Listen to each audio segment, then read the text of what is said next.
우리를 사랑하시고 또 우리를 존귀케 하시며 우리로 영원토록 찬양받으시기에 합당하신 우리 성삼일체 하나님을 찬양합시다. 할렐루야. 아멘. 또 한 주간 열심히 살아오신 우리 성도님들, 그 수고가 결코 헛되지 않아 반드시 우리 가정 또 이 나라가 하나님이 보시기에 아름다운 나라가 될 줄로 믿습니다. 서로 인사하며 격려합시다. 한 주간 수고 많으셨습니다. 네, 축복하며 또 여러분을 사랑합니다. 우리 인생에 주일이 있다는 것은 엄청난 축복입니다. 주일이 있다. 주일을 기억하며 하나님 앞에 나와서 찬송을 드리고 기도드리며 마음을 드리고 예물을 드리고 말씀을 듣고 결단하고, 내게는 성도가 있구나, 교회가 있구나, 그렇지, 하나님이 계시지, 맞아, 예수님은 지금 천국에서 우리를 위하여 기도하고 계시는구나. 우리는 한 주간 열심히 살다 보면 종종 이 놀라운 사실을 잊곤 합니다. 그래서 주일을 통해서 내가 누구이며 어디쯤 가고 있는지, 내가 요즘 무슨 생각을 하고 살아가는지, 그 생각을 하나님은 기뻐하실까? 내게는 이런 설레이는 꿈이 있는데 과연 이 꿈은 아름다운 꿈일까? 지금까지 내 살아온 인생 하나님은 어떻게 평가하실까? 그래서 한 주, 한 달, 1년 이렇게 우리는 끊임없이 하나님 앞에 나와서 우리를 내어놓고 평가를 받으며 하나님의 또 위로를 받습니다. 그러니 이 주일은 성도에게 있어서 엄청난 은혜요, 축복이요, 특권이요, 그러한 시간들입니다. 오늘도 말씀을 통해서 하나님, 제가 꼭 들어야 할 말씀을 듣게 해주세요. 붙들 말씀을 주옵소서. 오늘 말씀 붙들고 지난주하고는 좀 더 다른 차원에서 살아보게 하옵소서. 그런 기대하는 마음으로 우리 하나님 말씀에 귀를 함께 기울입시다. 예수님, 이 땅에 오신 예수님 열심히 사셨습니다. 30년의 개인 생활, 3년의 공생의 기간이 있었습니다. 특별히 3년 동안의 생활이라는 것은 정말 1초 1분이 아까울 정도로 우리 예수님은 열심히 사셨고 집중하여 사셨지요. 당신께서 이 땅에 오신 목적을 이루시기 위하여 어떤 일들을 주로 하셨을까? 우리 생각하며 35절 함께 읽겠습니다. 예수께서 모든 도시와 마을에 두루 다니사 그들의 회당에서 가르치시며 천국 복음을 전파하시며 모든 병과 모든 약한 것을 고치시니라. 아멘. 천국 복음을 전파하셨습니다. 세상에서는 알 수도 없고 깨달을 수도 없고 볼 수도 없고 들을 수 없는 하나님만이 알려주실 수 있는, 하나님 안에만 있는 그 고유한 세계, 천국입니다. 그 세계에 대한 복음, 기쁜 소식을 이 땅의 백성들에게 알려주시고, 그리고 좀 더 자세하게 풀어주시고 해석하시고, 그뿐 아니고 사람들은 눈에 보이는 것은 금방 깨닫지만 보이지 않는 세계를 이해한다는 것이 얼마나 어려운지요. 그래서 예수님의 방법은 여러 가지, 특별히 이제 기적이랄지 여기에 나오는 귀신을 쫓아내고, 귀신을 쫓아낸다는 것은 모든 악의 근원인 사탄, 마귀, 그 권세를 깨뜨리시는 것으로서 인생의 모든 어둠의 근원, 그 근본을 이제 물리치시는 거죠. 그래서 귀신을 쫓아내시고, 그리고 이제 또 병자를 고치시고, 몸이 아프면 오늘날 의술이 이렇게 발달해도 그래도 몸이 아프고 더 심하게 아프면 삶 전체가 엄청난 영향을 받습니다. 모든 삶이 정상으로 돌아가지 못하고 인간관계도 참 힘들고 내 마음이 힘드니까 인간관계도 힘들고 의욕도 없고 꿈도 사라지고 그리고 낙심, 절망이 쉬운 것이 이 몸의 아픔 아닙니까? 더구나 가난하고 의술이 없는 그 당시는 말할 것도 없지요. 그래서 예수님께서 병자를 고치셨다는 것은 그에게 어떤 것으로 대신할 수 없는 삶을, 인생을 살려주시는 그런 의미입니다. 또 특별히 나병 환자, 문둥병자를 고치셨다는 것이 강조되는 것은 문둥병자는 다른 환자와 다르게 그 마을에서 분리돼서 격리돼서 소외된 그러한 인생입니다. 그래서 정상적인 사회생활을 할 수 없는 어떻게 보면 버림받은 인생입니다.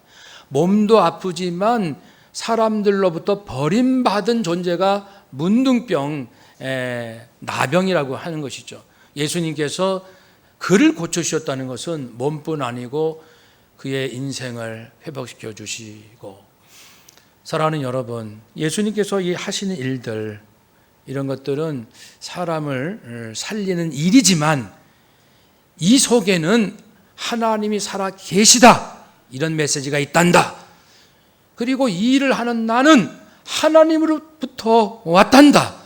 내가 인생의 영적인, 마음의, 육적인 관계, 모든 삶을 진정 회복할 수 있는 그리스도, 메시아, 바로 나단다. 이렇게 하나님을 알리시고 예수님 자신을 깨우쳐 주시기 위하여 이런 방법들을 사용하십니다. 예수님이 하시는 모든 일은 결국 사람을 깨우치고 살리시는 것이죠. 얼마나 그러니 할 일이 많습니까? 보면은 수많은 사람들이 방황하고 갈 바를 모르고 마음에 진정한 만족과 평안이 없어서 공허하고 무엇을 해도 안 해도 가져도 못 가져도 마음에 평안과 공허가 없습니다. 그것은 진정한 이 삶의 주인을 만나지 못했기 때문이죠. 예수님 눈에는 보이는 거예요. 어쩌면 이곳에 예배드리는 우리를 예수님께서 보시면서 또 아실 거예요. 아, 김 집사, 박 집사, 누구 지금 마음이 하나님께로 가지 아니하고 몸은 교회에 와 있지만 그의 영혼이 주님과 함께 동행하지 못하는 마치 방황하는 인생처럼 살아가는 그 영혼을 보고도 계실 거예요. 우리 36절을 읽읍시다. 무리를 보시고 불쌍히 여기시니 이는 그들이 목자 없는 양과 같이 고생하여 기진함이라. 네, 목자 없는 양, 갈 바를 모르죠. 보호를 받지 못합니다. 지혜를 얻을 수가 없어요. 그러니까 두려움이죠. 인생은 두렵습니다. 목자 되신 하나님 예수님을 만나기까지는 끊임없이 우리는 불안할 수밖에 없습니다.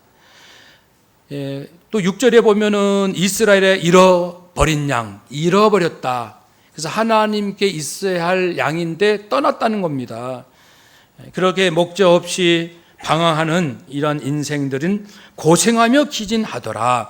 고생이라는 것은 가죽을 벗긴다, 칼로 썬다, 좀 끔찍한 그런 이미지 아닙니까?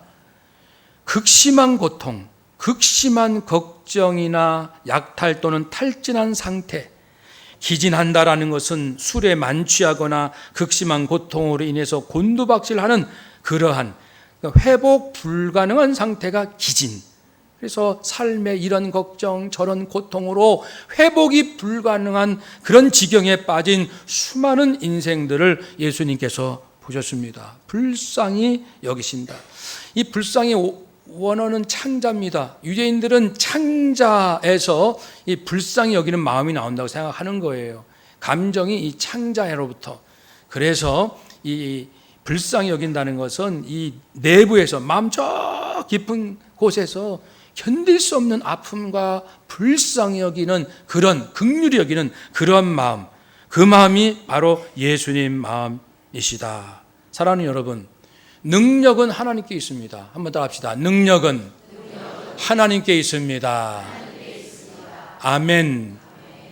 그 하나님의 능력이 병들고 방황하는 인생들에게 임할 때 우리는 회복되는데, 임하게 누가 수고하십니까? 먼저는 예수님께서. 그냥 수고하셨나요? 먼저 아파하시고 불쌍히 여기시고 우시고 그러한 마음의 수고가 있었습니다. 우리는 다른 사람을 위해서 하기 전에 뭘 하기 전에 그 사람의 마음을 헤아리고 그 아픔에 깊이 들어가고 그 사람의 고민 그것을 같이 동참하는 같이 공감하는 그 시간이 먼저 충분히 있어야 할 것입니다. 이제 예수님께서는 이러한 당신께서 하신 일들 이 일들을 제자들에게 맡기시는데 역시 제자들도요 능력 받아가지고 하는 게 중요한 것이 아니고 이 마음속에 예수님과 같은 불쌍히 여기는 마음 그 긍휼히 여기는 마음이 없다면 결국은 그 능력이 사람의 삶을 더 어렵게 하고 망치게 합니다. 그래서 눈물 없는 지식은 무식한 사람을 죽입니다. 눈물이 없는 재물, 눈물이 없는 돈은 돈 없는 사람을 죽입니다. 눈물이 없는 권력 없는 자를 죽입니다. 그러니까 우리는 예수님께 본을 받아야 됩니다. 만약 예수님이 눈물 없고 매정하고 냉정하고 차디차고 무섭기만 한 그분이 하늘의 능력 가지고 죄인들 앞에 나타나시면 우리는 숨 쉴 수가 없어요. 두렵고 절망밖에 없습니다. 그런데 예수님께서 우리가 하나님을 하기 전에 우리가 예수님을 사랑하기 전에 먼저 주님께서 우리를 사랑하셨다고 말씀했습니다. 그러니까 사랑은 뭐냐고요? 남이 나한테 잘해주면 나도 좀 잘해줄까? 그거는 죄송하지만 사랑이 아닙니다. 그것은 받은 것을 갚아주는 것밖에 안 돼요. 사랑은 저 사람이 나를 미워해요. 나에게 관심도 없어요. 천방지축이에요. 정신 차리지 못하고 있어요. 그럴 때 그 사람이 잘 되기를 바라는 마음으로 관심을 갖고 그 어려움과 연약함에 아파하면서 어떻게 도와줄까? 그게 사랑입니다. 예수님처럼 말입니다. 그래서 우리 인생에 사랑 없는 그 무엇, 이 모든 것은 오히려 차라리 없는 게 나아요.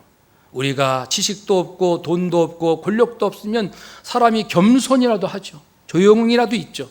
사랑 없는데 쓸데없는 거 갖고 있으면 이걸 휘둘러 가지고 이 사람 다치게 하고 저 사람 다치게 하고 자기도 망가진 인생 다른 사람도 절망에 빠뜨립니다. 그러니까 사랑 없이는 눈물 없이는 이 뜨거운 긍휼히 여기는 마음 없이는 우리가 한 발자국도 뭘 해서는 안 되는 거예요. 사실은 자녀를 누구나 잘 키우고 싶어요. 그러나 욕심으로 키우는 것 자녀를 망친다는 걸 우리 잘 알고 있습니다. 사랑 없이는 어려워요. 사랑이 굉장히 쉬울 것 같지만 어렵죠. 그러나 예수님께서 그래서 먼저 제자들에게 끊임없이 사랑을 보여주시는 거예요. 부모란 자녀들에게 사랑이 무엇인지를 알려주는 분이에요. 학교 선생님, 지식을 전달하는 분 아닙니다. 학교 선생님, 학생들에게 사랑이 무엇인지 깨우쳐주는 분입니다. 지식은 그 다음에 따라가는 거예요. 의사, 병원의 의사, 환자를 치유하는 아닙니다. 사랑이 무엇인지를 눈뜨게 해주는 사람이 의사입니다. 그 사랑이 함께 의술이 따라감으로 사람을 살리는 거예요. 목회자, 사랑 없는 목회 아무리 크게 해도 결국은 거짓된 목회로 판명이 날 겁니다. 사랑하는 여러분, 그러니까 우리가 사랑을 앞세우지 않고 사랑을 하지 않고 또 사랑이 내 인생의 가장 중요한 것임을 깨닫지 못하면 결국 나도 속이고 남도 속이는 그런 일이 될 것입니다. 예수님께서 불쌍히 여기셔서 이제 방법을 찾습니다. 저기 방황하는 인생들 도저히 두고는 못 보겠어요. 가만히 있으면 되겠습니까? 애들아, 방법 좀 찾아보자. 예수님이 불쌍히 여기는 것이 사실은 요즘 말로 하면 우울한 마음이에요. 우울한. 모세나 사도 바울도 우울증에 걸린, 요즘 말로 말하면 우울한 마음이 너무 슬퍼서, 왜냐하면 잃어버린 영혼들에 대한 아픔 때문에 그런 마음에만 머무르신 게 아니고 예수님이 그 다음에 액션을 취해 어떡할까 그럼? 저 죽어가는 사람들 보고만 있냐? 어떡하지? 내가 열심히 하고 세례 요한도 했고 그 다음에 병고침 받고 이런 사람들 예수님 하나님 찬미하고 너희들도 나와 함께 할 것이고 제자들도 나와 함께 하고, 그런데 부족한 거예요. 왜냐하면 정말 예수님을 전하면 예수님의 구원의 복음과 사랑과 능력이 확산이 더 많이 될 수 있는데 우리 몇 사람 가지고는 안 되겠다.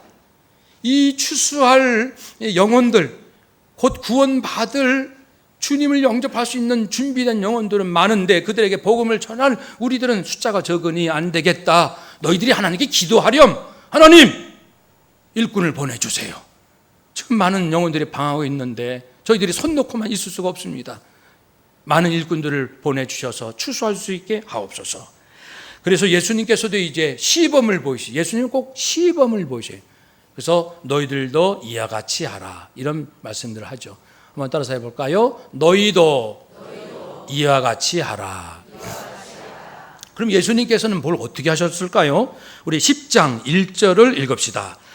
예수께서 그의 12 제자를 부르사 더러운 귀신을 쫓아내며 모든 병과 모든 약한 것을 고치는 권능을 주시니라. 아멘.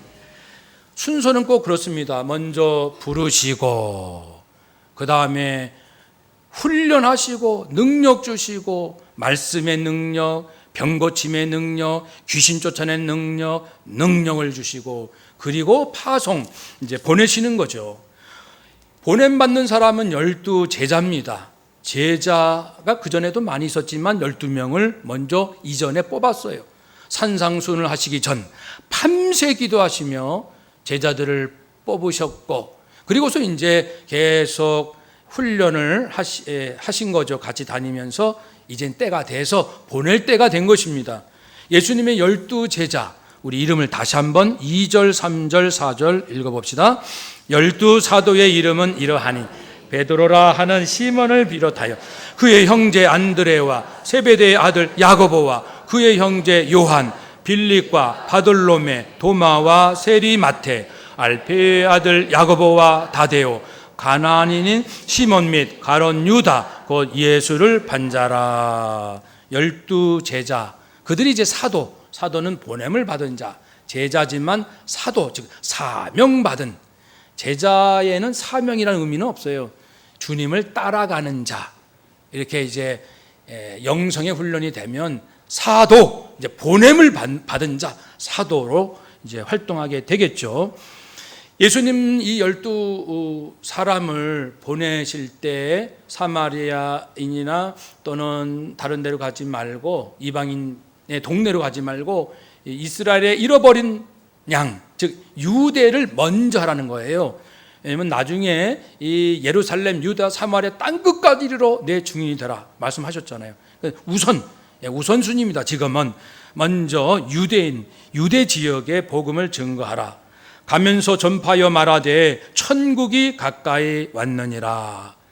이렇게 순종할 때 가서 복음을 전파하라. 제자들이 그 말씀을 받들고 이제 떠납니다. 떠날 때 8절에 보면 병든 자를 고치며 죽은 자를 살리며 나병한 자를 깨끗이 하며 귀신을 쫓아내어라. 그런 능력을 너희가 받았다. 그 능력은 받는 거예요. 물론 받은 것을 다시 훈련하는 것도 있지만 순서로 보면 먼저 받는 거예요. 사랑 먼저 받아요. 지혜 먼저 받아요. 하나님께. 능력 하나님께 받는 거예요. 은사, 재능, 이건 받은 겁니다. 그것을 다시 이제 우리가 훈련을 할 필요는 있지요.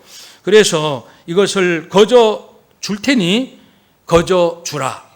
일꾼들이 가면서 밥도 먹어야 되고 잠도 자야 되고, 거저 주라는 것은 아무런 생활 대책 없이 하라는 뜻은 물론 아닙니다. 왜냐하면 10절에 보면 일꾼이 자기 먹을 것 받는 것은 마땅하다. 여기서의 거저 주라는 것은 사리사욕으로 하나님께 받은 능력을 사용해서는 안 된다. 사리사욕으로 사용해서는 안 된다. 그런 뜻이지요.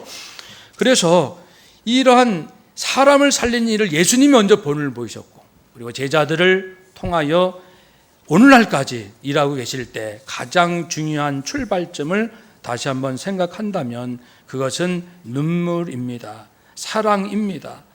사랑하는 여러분, 눈물도요 다양하죠. 예, 기뻐서 우는 것도 있고요, 좋아서 울고, 너무 웃겨서 눈물도 나기도 하고, 어릴 때 눈물, 또 점점 인생의 세월이 더해가면서 나이가 70, 80 되면서 흘리는 눈물은 굉장히 깊은 눈물이죠. 네, 어떤 의미로 울던. 이제 우리 동영상을 한번 보겠습니다. 하나님께 보냄을 받아서 이제 선교하는 한 선교사님 부부의 가슴 아픈 사연이지만은 다시 우리의 큰 위로를 주는 그러한 짧은 간증이 있습니다. 함께 보겠습니다.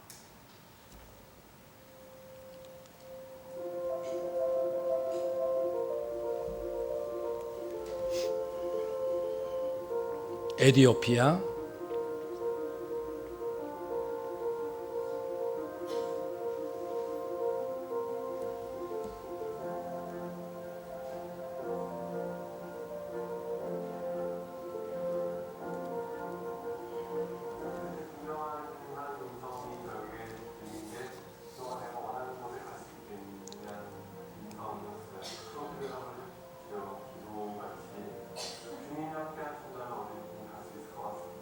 예수님이 저희 마음에 확신을 주셨고, 그리고 저희 남편 마음에 확신을 주셨고, 그 결정이 너무 기뻤기 때문에 어느 길로 가든 돌아가는 것 같아도 거꾸로 가는 것 같아도 예수님만 따라가면 하나님께로 가는 그 길이니까.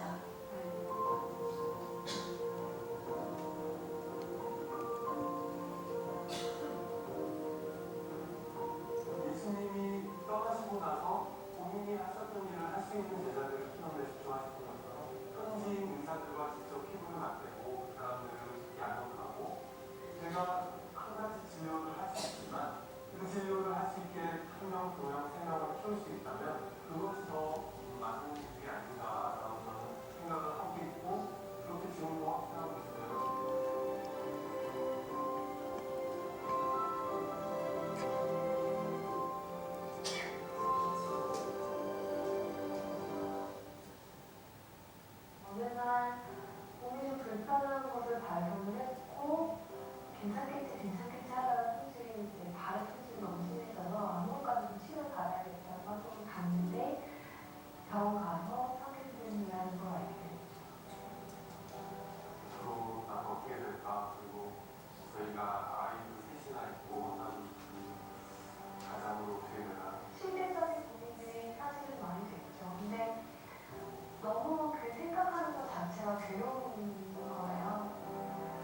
900명의 선교사님을 파송한 교회 우리 김태훈 선교사님 아프리카로 선교로 갔지만 의사로서 의료 사역을 하던 중 파킨슨병에 걸리고 그 병이 온몸 이제 몸이 서서히 마비되고 치매 현상도 오는 그런 병 아닙니까?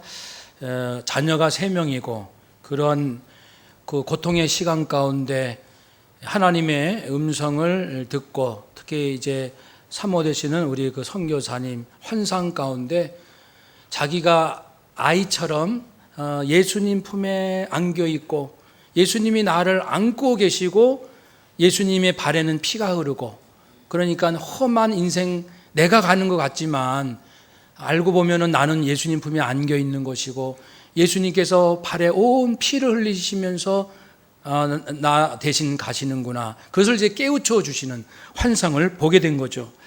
사랑하는 여러분, 이 간증에서 우리가 참 중요한 그런 음성을 듣습니다.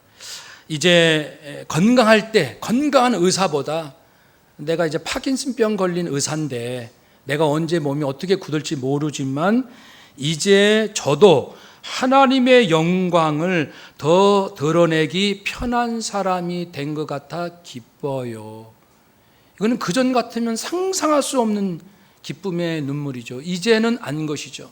사실 우리는 건강하고 실력 있고 돈 있고 권력 있고 나를 도와줄 많은 사람들이 있고 그렇게 해서 한번 멋지게 인생을 살아보고 하나님께 한번 헌신해 버리라 이런 좋은 마음도 물론 갖지만 하나님은 우리를 안으시고 예수님이 다 우리의 가는 길을 함께 가신다는 사실을 믿는다면 우리에게는 그런 능력이 없어도 부족할지라도 12 제자들처럼 이것저것 세상에 자랑할 것이 아무것도 없는 사람일지라도 예수님 손에 붙잡히면 예수님을 믿고 따라가면 예수님께 쓰임받고 정말 병자를 고치고 죽은 자를 살리고 귀신을 쫓아내고 복음을 전하는 위대한 사도들이 될 줄로 믿습니다. 중요한 것은 눈물이에요. 눈물. 아무리 능력이 있어도 눈물이 없거나 눈물을 잃어버리면 그는 곧 하나님의 나라가 아니라 오히려 하나님 나라의 걸림돌이 됩니다.